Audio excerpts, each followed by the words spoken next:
நிகழ்ச்சியிலே வார்த்தை கொடுக்கிற ஊழியர் அவரை அன்போடு அழைப்போமா.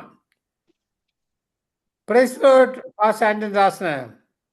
பிரைஸ் லார்ட் மகேந்திரன் ஐயா. பிரைஸ் லார்ட் நேயர்களே. ஆமென்.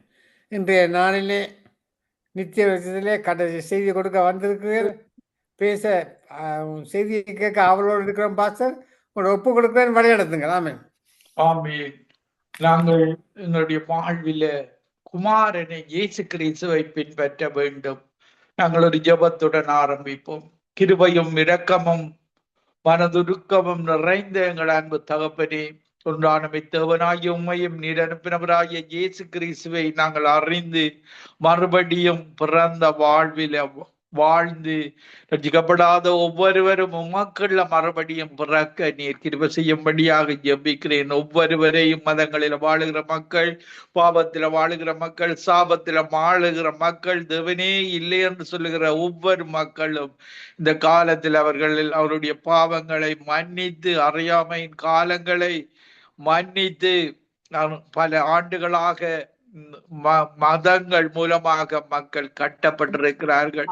ஆபிரகாம் காலத்தில இருந்து ஆபிரகாமினுடைய தகப்பன் ஒரு மத வழிபாடுள்ளவராக, சிலை வணக்கம் உள்ளவராக இருந்தார்.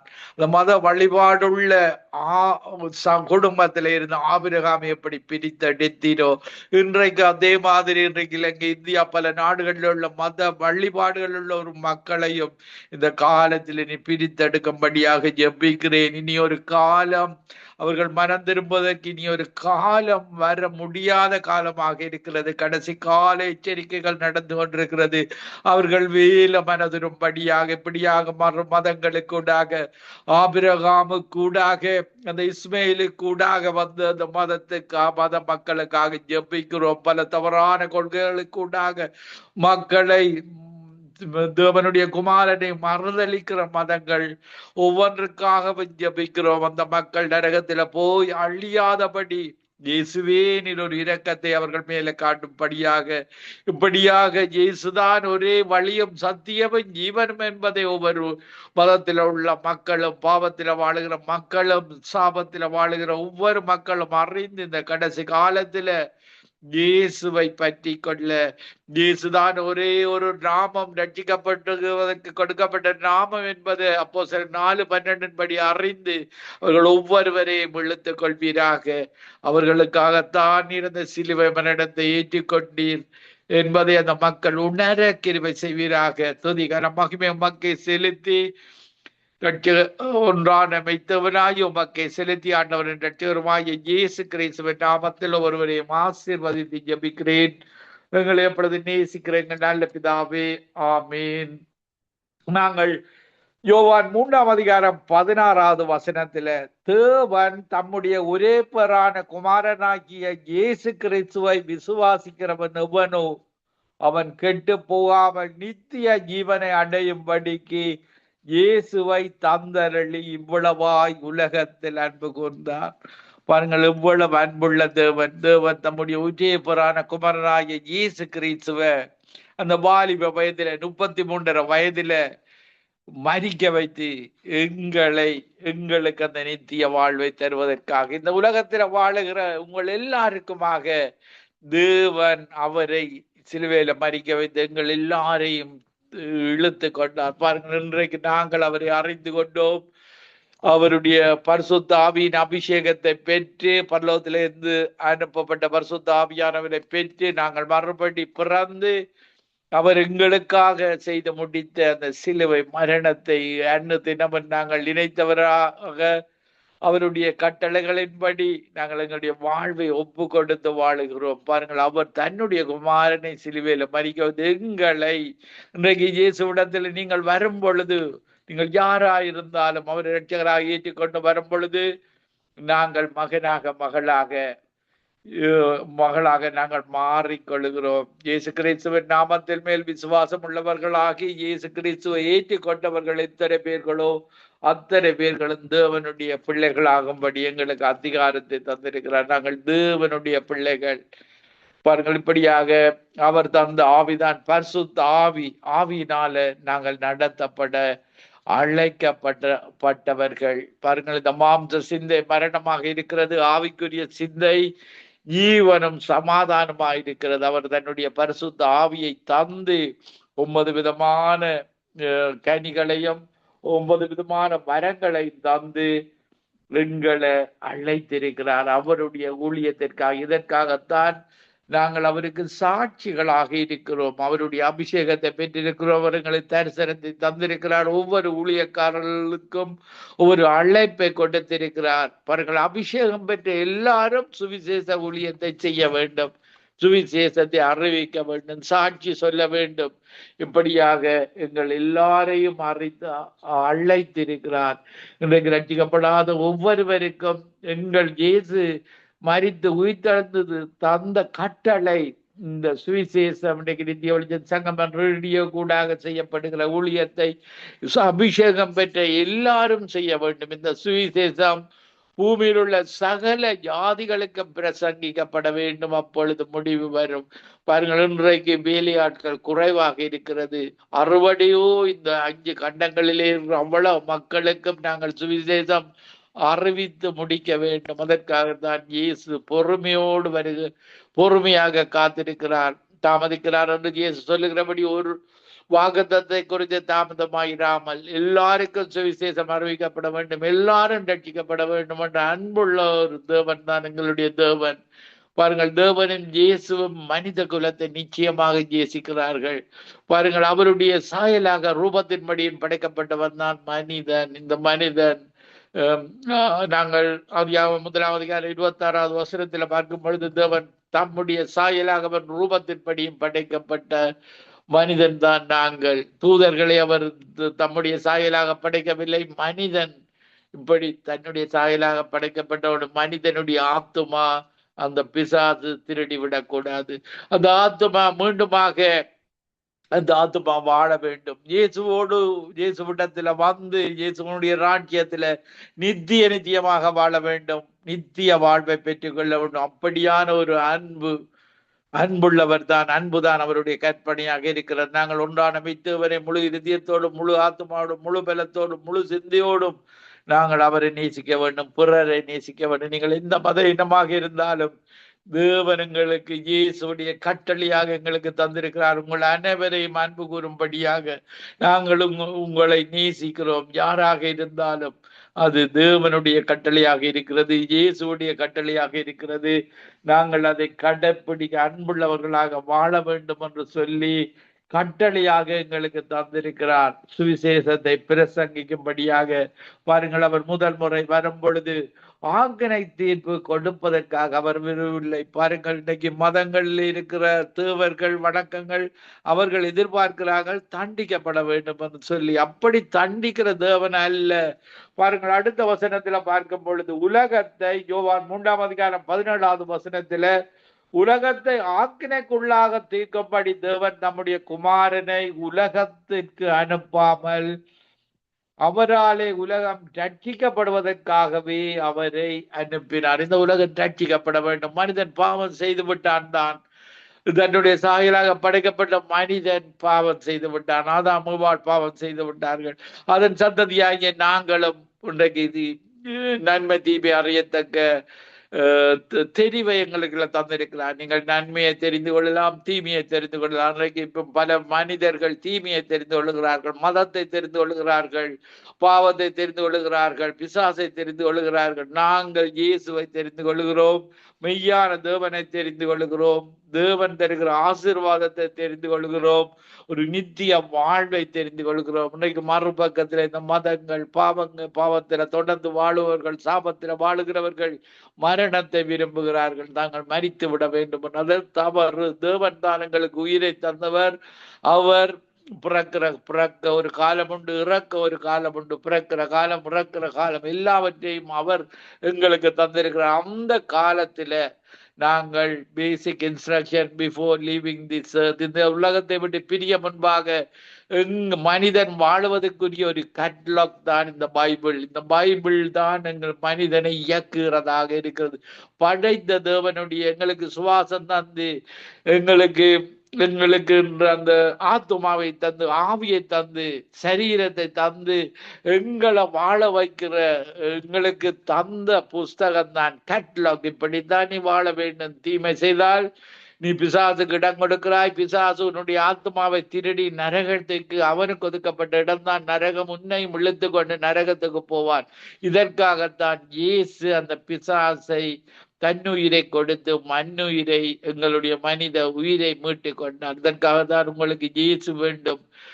பாருங்கள், பிசாசு திருடவும் கொல்லவும் அழிக்கவும் விடுகிறான். யாரை விழுங்கலாம் என்று வகை தேடி சுற்றி திரிகிறான். பாவத்துக்கு இடம் கொடுக்கும் பொழுது அவன் இப்படியான மனிதர்களிடத்துல போய் வாசற்படியில படுத்து குடிக்கிறவனாக இருந்தால் அவனை குடிக்கிற ஒரு தோட்ஸை கொடுக்கிற, பாவ சிந்தனைகளை கொடுக்கிறவன் பிசாசாக இருக்கிறான். இதற்காகத்தான் நீங்கள் மறுபடியும் பிறந்து தேவனுடைய வார்த்தைக்கூடாக, நான் தேவனுடைய பிள்ளை, பிசாசு உனக்கு அதிகாரம் இல்லை, உன்னுடைய தோட்ஸ் எனக்கு, நான் இயேசுடைய தோட்ஸை தான் நான் விசுவாசிக்கிறேன். துக்கம் சந்தோஷமாக மாறும். உன்னுடைய தீமையான தோட்சுகள், மரண தோட்சுகள், பாவ நரக தோட்சுகள் எனக்கு வேண்டாம் என்று நீங்கள் ரிஜெக்ட் பண்ணிவிட வேண்டும்.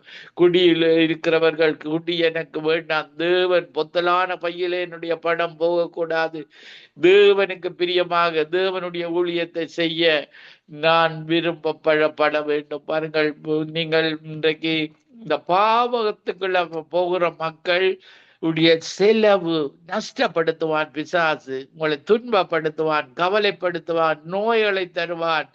ஒவ்வொரு தீமைகளுக்கும் பிரதான காரணம் பிசாசாக இருக்கிறான். பாருங்கள், இன்றைக்கு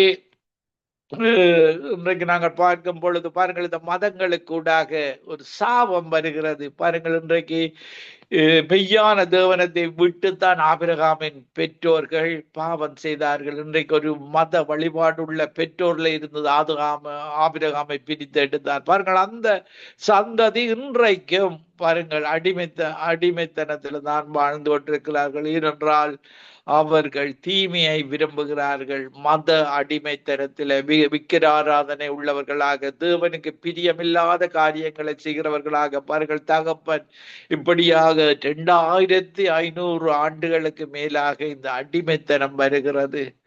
அடிமைத்தனம் பாருங்கள், ஆபிரகாமின் தகப்பனுடைய காலத்திலே இருந்த மகனுக்கு அந்த விக்கிர ஆராதனையை கற்றுக் கொடுக்கிறார்கள். அவனுடைய மகன் தன்னுடைய அந்த மகனுக்கு இது என்னுடைய தெய்வம், கையலால் உருவாக்கப்பட்ட தேவன் என்று இப்படியாக கற்றுக் கொடுத்து ஒவ்வொரு விதமான உருவங்களை செய்து, ஊரும் பிராணிகள், பாம்புகள் என்று சொல்லி அந்த 2500 ஆண்டுகளாக இந்த மனிதன் இந்த விக்கிர ஆராதனை என்ற மத அடிமைத்தனத்துக்கூடாக பல சந்ததிகள் கட்டுப்படுத்தப்பட்டு அந்த மதங்களை நடத்துகிறவர்கள் கூடாக அந்த பிசாசின் தூதர்கள் இந்த வானமண்டலத்தில் காணப்படுகிறது. இந்த ஆவிகள் இப்படியான அவர்கள் மத வழிபாடுகள் செய்யும் பொழுது அந்த ஆவிகள் உற்சாகமாக செயற்படும், தீமை செய்ய செயற்படும்.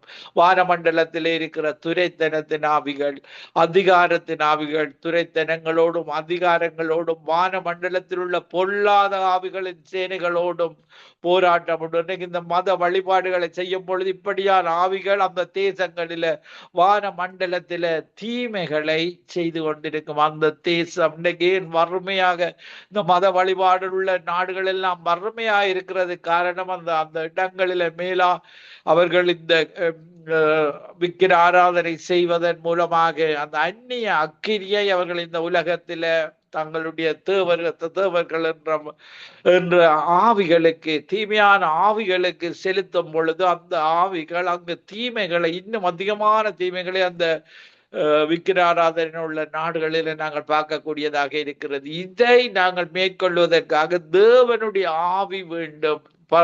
தேவனுடைய ஆவி, கர்த்தருடைய இந்த மெய்யான தேவனுடைய ஆவி இப்படியான ஆவிகளை துரத்தும். அதற்காக தான் கிறிஸ்தவர்கள் அந்த தேசத்துல வேண்டும்.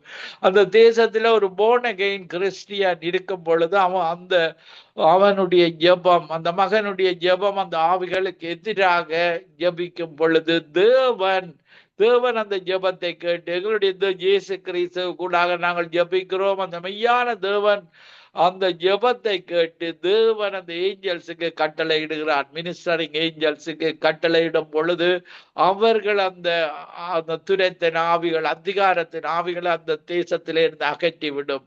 இப்படியாக ஜெபிக்கிறவர்கள் இல்லாமல் போகும் இடத்தில ஜெபிக்கிற இப்படியான பாவ சாப விக்கிராராதனைகள் நடக்கிற இடங்களில் உள்ள மக்கள் போனகைன் மறுபடியும் பிறந்த கிறிஸ்தவர்கள் இல்லாவிட்டால் அந்த மெய்யான தேவனுடைய பிள்ளைகளின் ஜெபந்தான் அந்த தேவனிடத்துல போகிறது. பாருங்கள், மத வழிபாடு உள்ளவர்களுடைய ஜெபங்கள் எல்லாம் பிசாசிடத்துல போகிறது. பிசாசு தீமைகளைத்தான் தொடர்ந்து அந்த தேசங்களில செய்து கொண்டு வரும். திருடுவது, கொல்லுவது, அழிப்பது. இதற்காகத்தான் எங்களுடைய மெய்யான தேவனுடைய தூதர்கள் வேண்டும். பாருங்கள், தானியேல் ஜெபிக்கும் பொழுது, ஜெபிக்க தொடங்கின பொழுது தானியேல் ஒரு பெர்ஃபெக்டாக தேவனுக்கு பிரியமுள்ள ஒரு மகனாக இருந்தான். அவன் ஜெபிக்கும் பொழுது பாருங்கள், தேவன் அவனுடைய ஜெபம் ஏறெடுக்கப்பொழுது 21 நாள் அவன் உபவாசம் இருந்து ஜெபிக்கிறான். அப்பொழுது தேவனுடைய கபிரியேல் தூதன் உன்னுடைய ஜெபம் கேட்கப்பட்டு விட்டது என்று அனுப்புகிறான். பாருங்கள், அந்த பிசாசு அந்த அதுல ஒரு தடை ஏற்படுகிறது. ஆனாலும் அந்த தடையை அந்த அந்த பிசாசின் ஆவிகள் சிறிய தடை ஏற்படுத்தினாலும் மிக்காவேல் தூதன், தேவனுடைய தூதன், அவனோடு போராடி அந்த பெர்ஷியா அந்த பிசாசோடு போராடி அவன் மேற்கொள்ளுகிறான். இப்படியாக அவனுடைய ஜெபம் கேட்கப்பட்டு விடுதலை கிடைக்கிறது. இப்படித்தான் இந்த தீமைகள் ஒரு தேசத்துல அதிகரிக்கும் பொழுது அந்த தேசங்களில மத வழிபாடுகள் அதிகமாக இருக்கிற இடங்களில, பாவங்கள் அதிகரித்த இடங்கள் இருக்கிற அவர்களுக்காக விண்ணப்பம் பண்ணுகிறவர்கள் வேண்டும். அதிக அளவு மக்கள் அந்த பாவங்களுக்காக, அந்த தீமைகளுக்காக விண்ணப்பம் பண்ணும் பொழுது அந்த விண்ணப்பம் கேட்கப்படுகிறது. பாருங்கள், இந்த வேதாகமத்தில ஆதியாகமம் 19ஆம் அதிகாரத்தில சோதோம் குமரா ஒரு ஓரினை சேர்க்கை பாவமுள்ள தேசமாக இருந்தது. பாருங்கள், அந்த தேசத்துக்காக ஆபிரகாம் விண்ணப்பம் பண்ணுகிறார். பாருங்கள், ஆபிரகாம் ஒரு நீதிமான். அவன் ஒரு மத வழிபாடுள்ள குடும்பத்தில இருந்து அவனை பிரித்தெடுத்து தேவன் தன்னுடைய பாலத்தேனும் ஓடுகிற தேசத்துக்கு அழைத்து செல்கிறான். ஆனாலும் அவனுடைய இரக்க குணத்தை நிமித்தம் அந்த மக்கள் அழிந்து விடக்கூடாது. பாருங்கள், அக்கினியும் கந்தகத்தினால தேவன் அந்த மக்களை அழித்ததை நாங்கள் பார்க்கக்கூடியதாக இருக்கிறது. தேவன் அந்த ஆபிரகாம் அந்த மக்களுக்காக பரிந்து பேசுகிறான். நீர் ஒரு நீதியுள்ள தேவன் அல்லவா, இந்த இவ்வளவு மக்களை நீர் அழிக்க கூடாது, அந்த தேசத்தில் ஒரு 50 நீதிமான்கள் இருந்தால் அழிப்பீர் என்று கேட்கிறான்.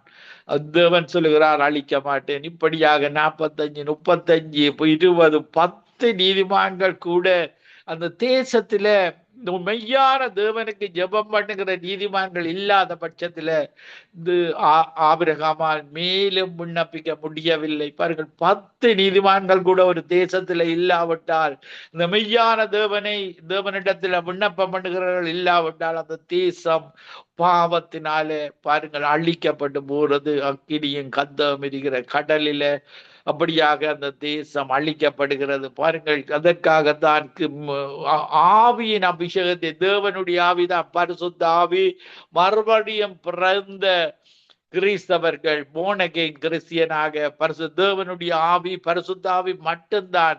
மற்ற ஆவிகள் எல்லாம் மதங்களுக்கூடாக, பாவத்துக்கூடாக செயற்படுகிற ஆவிகள் தான் இன்றைக்கு மண்டலங்களில் உள்ள துரைத்தனத்தின் ஆவிகள், அதிகாரத்தின் ஆவிகள், வல்லமையின் ஆவிகள், தீமையின் ஆவிகள், குடிப்பழக்கம், வச்சாரம், பேசித்தனம், இப்படியான ஆவிகள். இதற்காகத்தான் தேவன் வேதாகமத்தின்படி தேவன் நீதிமான்களை தேடுகிறான். ஆபிரகாம் பாருங்கள், தேவனுக்கு பிரியமாக நடந்தான். அவன் பாருங்கள், ஆனாலும் பாருங்கள், அந்த சாராளின் நிமித்தம் அவன் இஸ்மாயிலை பெற்றெடுத்தாலும், மாம்ச சித்தத்தின்படி ஆபிரகாம் இஸ்மாயிலை பெற்றெடுத்தாலும் பாருங்கள், இஸ்மாயில் ஒரு துஷ்டன் என்று சொல்லப்படுகிறது. ஆனாலும் தேவன் ஆபிரகாமை அழைத்தார். அவன் உத்தமமாக வாழும்படி பாருங்கள்.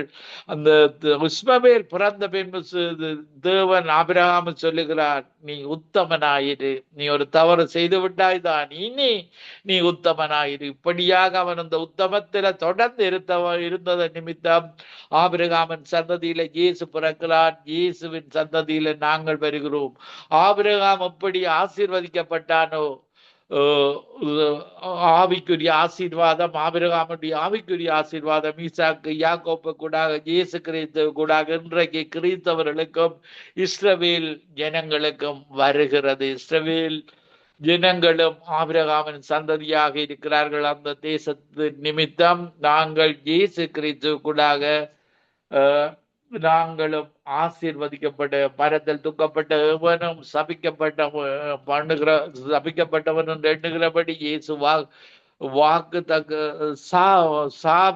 சாபத்தை எல்லாம் ஆசீர்வாதமாக இயேசு கிறிஸ்து எங்களுக்கு மாற்றி தந்தார். மரத்திலே அவர் தூக்கப்பட்டு மரித்ததன் நிமித்தம் பாருங்கள், இயேசு இந்த உலகத்துல வந்திருந்த மனிதனுடைய கிரிகைகள் பொல்லாததாக இருக்கிறது. பாருங்கள், பிசாசு மனிதர்களே இந்த மதங்களுக்கூடாக தீமைகளுக்கூடாக திருடுவது, கொல்லுவது, அழிப்பது கூடாக இந்த தீய படம், சீரியல்கள், சினிமாக்கள், கொலைகள், வெறிகள், களியாட்டுகள் எல்லாம் இதெல்லாம் தேவனுக்கு பிரியமான காரியங்கள். பாருங்கள், நாங்கள் யோவான் 3:19 வசனத்திலேயும் ஒளியானது உலகத்தில் வந்திருந்த மனுஷருடைய கிரிகைகள் பொல்லாதவைகளாய் இருக்கிறபடியினால் அவர்கள் ஒளியை பார்க்கிலும் இருளை விரும்புகிறது, அந்த ஆக்கினை தீர்ப்புக்கு காரணமாக இருக்கிறது. பாருங்கள், ஆதாம் ஏவாள் தொடக்கம் இயேசு கிறிஸ்து வரைக்கும் 4404 ஆண்டுகள் ஆதாம் ஏவாள் பிறந்த கிறிஸ்துவுக்கு முன் 4004 ஆண்டு பிறந்தார் ஆதாம் ஏவாள். இப்படியாக 4004 ஆண்டுகளாக மத வழிபாடுகள், தீமைகள், பொல்லாங்குகள், இந்த மக்கள் தீமையை விரும்புகிறார்கள், ஒளியை பார்க்கிலும் இருளை விரும்புகிறார்கள். மரண இருள், பாவ இருள், துன்பம் என்ற இருள், கஷ்டம் என்ற இருள், குடிப்பழக்கம் என்ற இருள், விபச்சாரம், வேசித்தனம், விக்கிராராதனை, இப்படியான தீமைகள் எல்லாம் இருளாகிறது. இந்த இருளை அகற்றுவதற்காகத்தான், இந்த இருளான வாழ்வை ஒளியான வாழ்வாக மாற்றுவதற்காகத்தான் இயேசு உலகத்தின் ஒளியாக வந்தார். பாருங்கள், அவர்கள் ஒளியை பார்க்கல, இயேசுதான் ஒளி. இருளை விரும்புகிறதே அந்த ஆக்கினை தீர்ப்புக்கு காரணமாக இருக்கிறது. இன்னைக்கு மனிதர்கள் பொல்லாங்கு செய்ய, இன்னைக்கு நாடுகள் கூட தீமையை செய்ய விருப்பப்பட்டு கொண்டிருக்கிறார்கள். இன்றைக்கு தீமையான யுத்த உபகரணங்களை உருவாக்குவதில் அவர்கள் முனைப்பாக செயற்பட்டு கொண்டிருக்கிறார்கள். யோவான் 3:20 வசனம் சொல்லுகிறது, பொல்லாங்கு செய்கிற எவனும் ஒளியை பகைக்கிறான், தன் கிரிகைகள் கண்டிக்கப்படாதபடிக்கு ஒளியரிடத்தில் வருகிறான். பாருங்க, ஒளியரிடத்தில் வரும் பொழுது எங்களுக்கு இயேசு கற்றுத் தருகிறார். தீமை செய்யக்கூடாது, பாவம் செய்யக்கூடாது, பாவத்தை குறித்து, நீதியை குறித்தும், நியாய தீர்ப்பை குறித்தும் பரிசுத்த ஆவியானவர் எங்களுக்குள்ள இருந்து எங்களை கண்டித்து உணர்த்துகிறார். இது பாவம், இது நீதி, இது நியாய தீர்ப்பு இருக்கிறது. இயேசுதான் நியாயாதிபதி, அவருக்கு முன்னால நாங்கள் எல்லாரும் இருக்க வேண்டும். எங்களுடைய வீணான வார்த்தைகளுக்கு கூட நாங்கள் கணக்கு ஒப்புவிக்க வேண்டும். எங்களுடைய ஒவ்வொரு காரியங்களும் அவருடைய ஆட்டுக்குட்டியானவருடைய புஸ்தகத்துல எழுதப்பட்டு கொண்டிருக்கிறது. அந்த புஸ்தகத்தின்படிதான் தேவன் நியாயம் தீர்க்கிறவராக இருக்கிறார். தேவனுக்கு பிரியமாக எங்களுடைய பாவங்கள் மன்னிக்கப்பட்டது என்ற உணர்வோடு நாங்கள் வாழ வேண்டும். இயேசுவின் இரத்தத்தினால நாங்கள் கழுவப்பட்டு நீதிமான்களாக நாங்கள் மாற்றப்பட்டிருக்கிறோம். பாருங்கள், 1 யோவான் 4:15 வசனத்துல பார்க்கும் பொழுது நாங்கள் தொடர்ந்து பார்க்கும் பொழுது, தேவனால் பிறந்த எவனும் பாவம் செய்யான். 1 யோவான் 3:9 வசனத்திலே இருந்து பார்க்கும் பொழுது, தேவனால் பிறந்த எவனும் பாவம் செய்யான், ஏனெனில் அவருடைய வித்து அவனுக்குள் தரித்திருக்கிறது, அவன் தேவனால் பிறந்தபடியினால் பாவம் செய்ய மாட்டான். இதுதான் பரிசுத்த ஆவியானவர் எங்களுக்கு வந்து பாவம் செய்யக்கூடாது என்று கற்று தருகிறார். இன்னைக்கு நாங்கள் பாவம், இந்த அபிஷேகம் பெற முன்பாக நாங்களும் பாவத்தில தான் வாழ்ந்தோம். அந்த பரிசுத்த ஆவியானவர் எங்களுக்குள்ள வந்து மறுபடியும் பிறந்த பொழுது நாங்கள் பாவத்தை வெறுத்து விட்டோம். பாவம் பிசாசிடத்தில் இருந்து வருகிறது. பாருங்கள் 1 யோவான் 3ஆம் அதிகாரம் 8வது வசனத்துல பார்க்கும் பொழுது, பாவம் செய்கிறவன் பிசாசினால் உண்டாயிருக்கிறான், ஏனெனில் பிசாசானவன் ஆதி முதல் பாவம் செய்கிறான். பிசாசினுடைய கிரிகைகளை அழிக்கும்படிக்கே தேவனுடைய குமாரன் வெளிப்பட்டார். பாருங்கள், ஆதாம் ஏவாளின் பிள்ளைகள் காயின் ஆபேலை கொல்லுகிறான். முதற் கொலை. ஆதாம் ஏவாளை வஞ்சித்த பிசாசு அவனுடைய பிள்ளைகளையும் பாருங்கள் காயின் ஆபேலை கொல்லுவதை பார்க்கக்கூடியதாக இருக்கிறது. தாய் தகப்பனை வஞ்சித்தவன், பிள்ளைகளை வஞ்சித்தவன், இப்படியாக இந்த மதங்களுக்கூடாக 4000 ஆண்டுகளாக பாருங்கள் இந்த விக்கிர ஆராதனை உள்ள மக்கள் வஞ்சிக்கப்பட்டு வருகிறார்கள். பாருங்கள், கிறிஸ்துவுக்கு பின் 700 ஆண்டுகளுக்கு பின்பாக உருவாக்கப்பட்ட அந்த முகமதியர் மதத்துக்கூடாக இன்றை வரைக்கும் தேவன் மறுதளிக்கப்பட்டு கொண்டு வருகிறார். தவறான கொள்கைகள், தவறான தேவனுக்கு பிரியமில்லாத, தேவனுக்கு விரோதமாக, இயேசுவுக்கு விரோதமான கருத்துக்களை எழுதி பாருங்கள், அந்த முகமதியர் அந்த பரலோகத்துக்கு போகாதபடி ஒரு தடுப்பை அவர்களுடைய புஸ்தகத்துல எழுதி இருக்கிறார்கள். இயேசு சிலுவையில மரித்தது உண்மை, அவர் உயிர் தெழுந்தது உண்மை, மீண்டும் வருகிறது உண்மை. இதெல்லாம் பாருங்கள் அந்த புஸ்தகத்துல மறைக்கப்பட்டிருக்கிறது. பாவம் செய்கிறவன் பிசாசினால உண்டாயிருக்கிறான். இந்த பிசாசானவன் ஆதி முதல் பாவம் செய்கிறான். பாருங்கள், இப்படியாக தொடர்ந்து இன்றைக்கு மதங்களுக்கூடாக, இந்த ரிலிஜன்ஸுக்கூடாக, எல்லா ரிலிஜன்ஸ்லையும் இந்த பிசாசின் கிரிகைகள் காணப்படுகிறது. பிசாசு எதையும் கருத்து முரடான கருத்தை கொடுப்பான். கிறிஸ்தவர்களுக்குள்ள கூட பிரிவினைகளை அவன் ஏற்படுத்தி இருக்கிறான். டாக்டரேட், பலவிதமான டாக்டரேட்களை கொண்டு சபைகளுக்குள்ள பிரிவை எல்லாம் உருவாக்கி கொண்டிருக்கிறவன் தான் பிசாசு. பாருங்கள், இந்த பிசாசு இந்த கடைசி காலத்துல அவருடைய சிலுவையைத்தான் நாங்கள் நோக்கி பார்க்க வேண்டும். இயேசு எங்களுக்காக சிலுவையில மரித்தார். என் பாவங்களுக்காக இயேசு காயப்பட்டார். என்னுடைய அக்கிரமங்களுக்காக இயேசு நொறுக்கப்பட்டார். எங்களுக்கு சமாதானத்தை உண்டு பண்ணும் ஆக்கினியை இயேசு ஏற்றுக்கொண்டார். அவருடைய தழும்புகளால் நாங்கள் குணமாகிறோம். பாருங்கள், இயேசு இந்த உலகத்தில் இருந்த பொழுது பிசாசு இந்த உலகத்தின் அதிபதியாக, ஆதாம் ஏவாள் அந்த திறவுகோலை, நாங்கள் மனிதன் ஆண்டு கொள்ள வேண்டிய அந்த திறவுகோலை பிசாசிடத்துல கொடுத்து விட்டான். பாருங்கள், இந்த உலகத்தின் அதிபதி பிசாசாக வந்தான். இயேசு இந்த உலகத்துல பரிசுத்த சரீரத்தோடு வந்திருந்தும் கூட பிசாசினால சோதிக்கப்பட்டார். அப்பொழுது இயேசு சொல்லுகிறார், மத்தேயு 4ஆம் அதிகாரம் 4வது வசனத்துல, மனுஷன் அப்பத்தினாலே மாத்திரமல்ல தேவனுடைய வாயிலிருந்து புறப்படுகிற ஒவ்வொரு வார்த்தையினாலும் பிழைப்பார் என்று எழுதி இருக்கிறது. இதற்கு தான் தேவனுடைய வார்த்தை வேண்டும். இன்றைக்கு நாங்கள் உணவு உட்கொள்ளுகிறோம், இது சரீர பிரகாரமான உணவு. நாங்கள் இந்த தேவனுடைய பைபிள் தான் தேவனுடைய வார்த்தையாக இருக்கிறது. பழைய ஏற்பாடு, புதிய ஏற்பாடு, பழைய ஏற்பாடும் புதிய ஏற்பாடும் ஒரு தொடர்பான புத்தகமா இருக்கிறது. பாருங்கள், ஆபிரகாமின் தொடர் பழைய ஏற்பாடுல இருக்கிறது. இயேசு மத்தேயு 1ஆம் அதிகாரத்தில் ஆபிரகாமின் குமாரனாகிய தாவீதின் குமாரனாகிய இயேசு கிறிஸ்துவின் சரித்திரம், இயேசுவின் பிறப்பு, சிலுவை மரணம், 3ஆம் நாள் உயிர்த்தெழுதல், மீண்டும் வருகை, எல்லாம் புதிய ஏற்பாடுல இருக்கு. ஒரு தொடர்பான புத்தகமாக இருக்கிறது. மனுஷ குமாரனாக இயேசு இந்த உலகத்தில வெளிப்பட்டார். இந்த சோலை நீங்கள் இந்த கர்த்தர், சங்கீதம் 23 சொல்லுகிறது, கர்த்தர் என் ஆத்துமாவை தேற்றுகிறார், நீதியின் பாதையில் நடத்துகிறார். நாங்கள் இந்த ஆத்துமாவுக்கு தேவையான உணவுதான் இந்த வேதாகம வார்த்தை. இதை உட்கொள்ளும் பொழுது எங்களுடைய ஆத்துமா தேற்றப்படுகிறது. தேற்றப்பட்டு பாருங்கள், துக்கம் சந்தோஷமாக வருகிறது. உங்களுடைய முகத்தில கவலை இருக்குமாக இருந்தால், நாங்கள் மனிதர்களை பார்க்கும் பொழுது அவர்கள் எப்படியான முகத்தோடு வருகிறார்கள் என்று ஓரளவு கண்டுகொள்ளக்கூடியதாக இருக்கிறது. துக்கத்தோடு வருபவர்கள், அவருடைய ஆத்துமா துக்கத்தில் இருக்கிறது. இந்த ஆத்துமா துக்கத்தில் இருக்கிற ஆத்துமாவுக்கு தேவனுடைய வார்த்தை வேண்டும். துக்கம் சந்தோஷமாக மாறும். பயத்தில் வாழுவார்கள் சிலர். இப்படியானவர்களுக்கு தேவனுடைய ஆவி வேண்டும். தேவன் நமக்கு பயமுள்ள ஆவியை கொடாமல் அன்பும் பலமும் தெளிந்த புத்தியும் உள்ள ஆவியை கொடுக்கிறார். சில மனிதர்களோடு பேசினால் அவர்கள் கன்ஃபியூஸ் பண்ற மாதிரியாக பேசுவார்கள். இவர்களிடத்தில் பிசாசின் கிரிகைகள் இருப்பதை நீங்கள் அறிந்து கொள்ளலாம்.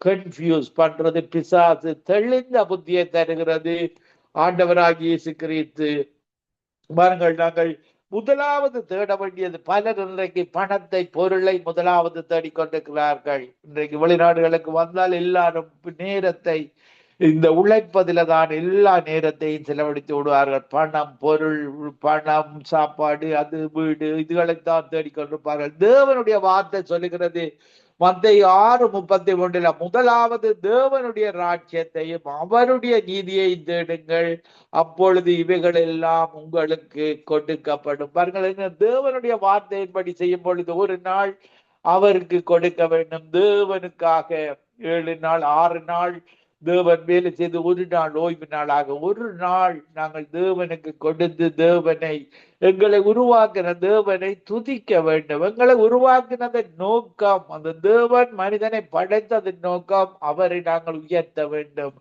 பாருங்கள், அந்த மெய்யான தேவனை நாங்கள் துதிக்க வேண்டும். அவர் செய்த நன்மைகளுக்கு நீர் பரிசுத்தர், பரிசுத்தர், பரிசுத்தர். பாருங்கள், பரலோகத்தில கேரு மீன்களும் சேரா மீன்களும் 24 மணி நேரமும் தேவனை துதித்து கொண்டிருக்கின்றன. நீ பரிசுத்தர், பரிசுத்தர், பரிசுத்தர்.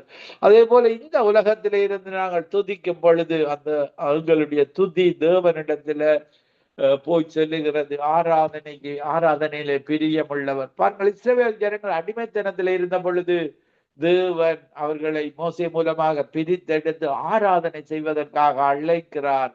தனக்கு ஆராதனை செய்யும்படியாக அவருடைய நாமத்தை நாங்கள் துதிக்க வேண்டும். பாருங்கள், இன்றைக்கு இந்து மத மக்கள் கூட சமஸ்கிருதத்தில் இயேசுவைத்தான் அவர்கள் போற்றுகிறார்கள். அவர்கள் அறியாமல் செய்கிறார்கள்.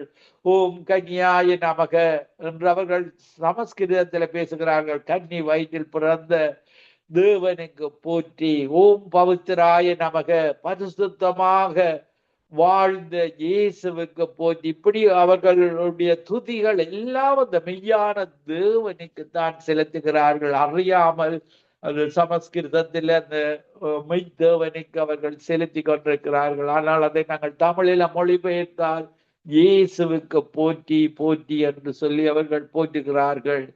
பாருங்கள், இப்படியாக இந்த பரிசுத்த ஆவியை பெற்றவர்கள் ஒவ்வொருவர்களும் பிசாசை துரத்துற அதிகாரத்தை பெற்றிருக்கிறார்கள். பாருங்கள், நாங்கள் மத்தேயு 12ஆம் அதிகாரம் 28வது வசனத்துல நாம் தேவனுடைய ஆவியினாலே பிசாசுகளை துரத்துகிறபடியினால் தேவனுடைய ராஜ்யம் உங்களிடத்தில் வந்திருக்கிறது. பாருங்கள், பரிசுத்த ஆவியானவர் பரலோகத்திலே அனுப்பப்பட்டு இன்றைக்கு அந்த ட்ரினிட்டி பிதா பரலோகத்திலே இருக்கிறார். இந்த உலகத்தில மனுஷனாக இயேசுவாக வெளிப்பட்டார். சிலுவையில மரித்து இன்றைக்கு பிதாவின் வலதுபாக பார்சத்தில இயேசு இருக்கிறார். பாருங்கள், இன்றைக்கு எங்களுக்குள்ள இருப்பவர் பரிசுத்த ஆவியானவர். நாங்கள் தான் தேவனுடைய ஆலயமாக இருக்கிறோம். எங்களுடைய ஆலயம், எங்களுடைய சரீரத்தை நாங்கள் பரிசுத்தமாக வைத்துக் கொள்ள வேண்டும். தேவனுக்கு பிரியமாக இந்த சரீரத்துல தான் பாவம் செய்கிற இடம். அதற்காகத்தான் பரிசுத்த சரீர இரத்தத்தை சிந்தி அந்த பரிசுத்த இரத்தத்தினாலே எங்களை மீட்டுக் கொண்டார். வெள்ளினாலும் பொன்னினாலும் மீட்காமல் இயேசு கிறிஸ்துவுடைய இரத்தத்தினால நாங்கள் மீட்கப்பட்டோம். பாருங்கள், இப்படியாக எங்களுக்கு ஒரு வாழ்வை தருவதற்காக, ஒரு நித்திய வாழ்வை தருவதற்காக அவர் எங்களை அழைத்திருக்கிறார். இன்றைக்கு மதங்களில் வாழுகிறவர்கள் இப்படியான ஒவ்வொரு மக்களையும் அவர் இரக்கத்தினால, கிருபையை கொண்டுதான், கிருபையினால இரக்கத்தை கொண்டு ரட்சிக்கப்பட்டீர்கள். இது உங்களால் உண்டானதல்ல, இது தேவன் இலவசமாக தருகிறதாக இருக்கிறது. மார்க் 1ஆம் அதிகாரம் 15வது வசனத்திலேயும் பாருங்கள், இயேசு பிரசங்கம் பண்ணினார்.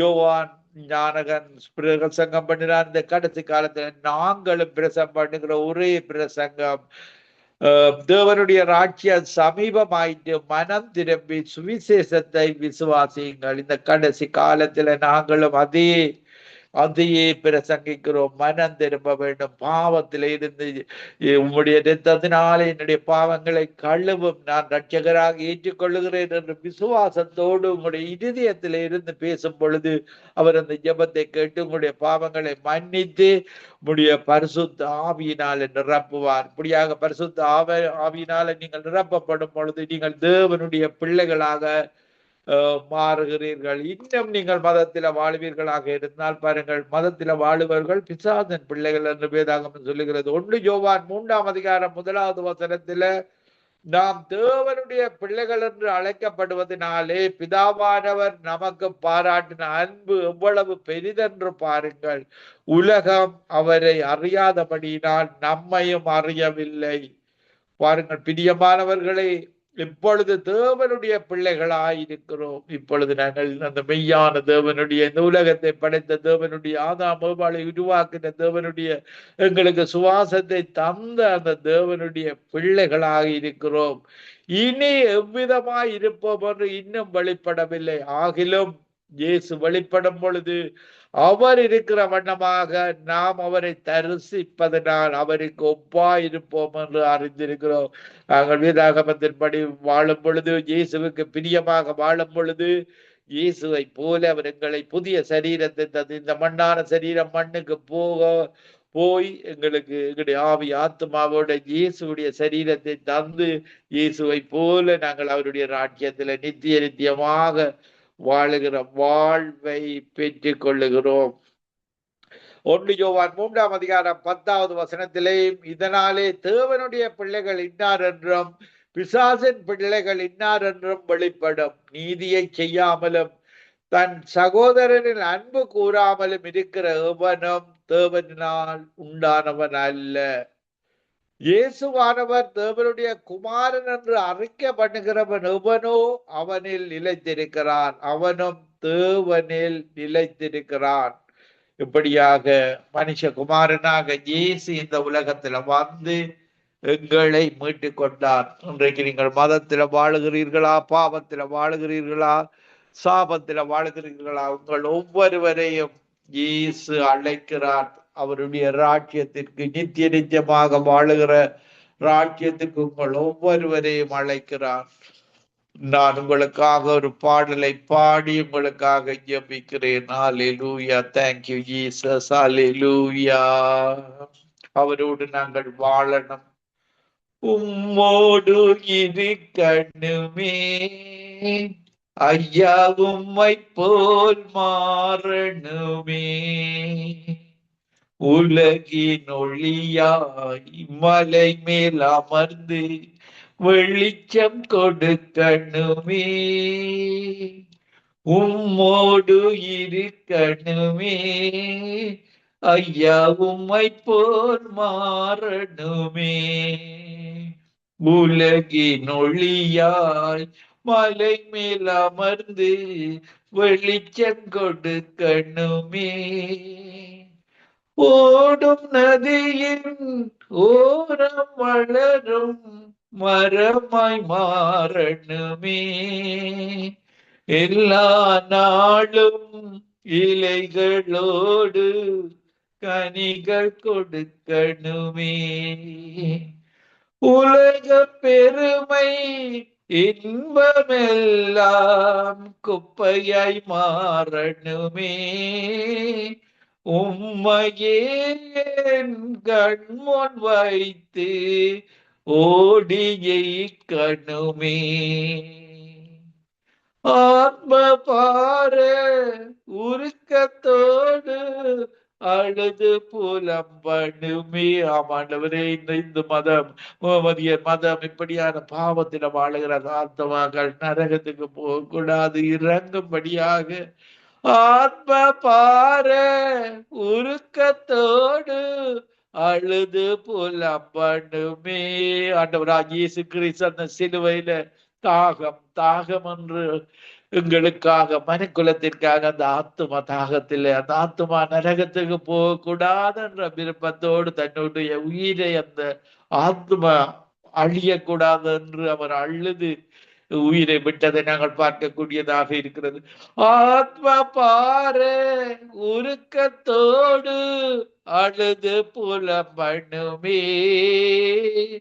இரவும் பகலும் விழித்து ஜபிக்கும் மேய்ப்பனாகணுமே. பேய்களோட்டும் வல்லமையோடு பிரசங்கம் பண்ணணுமே. கடினமான பாறை இதயம் உடைந்து நொறுங்கணுமே. நான் உம்மோடு இருக்கணுமே, ஐயா உம்மை போல் மாறணுமே.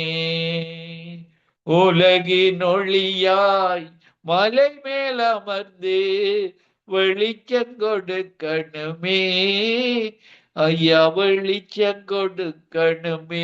ஆண்டவரே, இந்த நிகழ்ச்சியை கேட்டுக்கொண்டு ஒவ்வொரு மக்களுக்காகவும் ஜெபிக்கிறேன். நீர்தான் இந்த உலகத்தின் ஒளியாக, பாவம் உள்ள மனிதனுக்காக, இந்த மதங்களில் வாழுகிற மனிதனுக்காக, அவர்களை ரட்சிப்பதற்காக உம்முடைய உயிரையே அந்த சிலுவையிலே, கல்வாரி சிலுவையிலே கொடுத்து ஆத்ம தாகத்தினால இந்த ஆத்மாக்கள் தேவன் உம்முடைய சாயலாக படைக்கப்பட்ட அந்த ஆத்மாக்கள் நரகத்துக்கு போகக்கூடாது என்ற ஒரு தாகத்தோடு உம்முடைய உயிரியே கொடுத்தீரி. அந்த 33 வாலிப வயதில மீண்டும் வரும் பொழுது ஆண்டவரே, உம்முடைய பிள்ளைகளாக ஒவ்வொரு மக்களையும் மனம் திரும்பும்படியாக, இந்த கடினமான இருதயங்களை சதியான இருதயமாக மாற்றும்படியாக உம்முடைய பரிசுத்த ஆவியை கொடுத்து,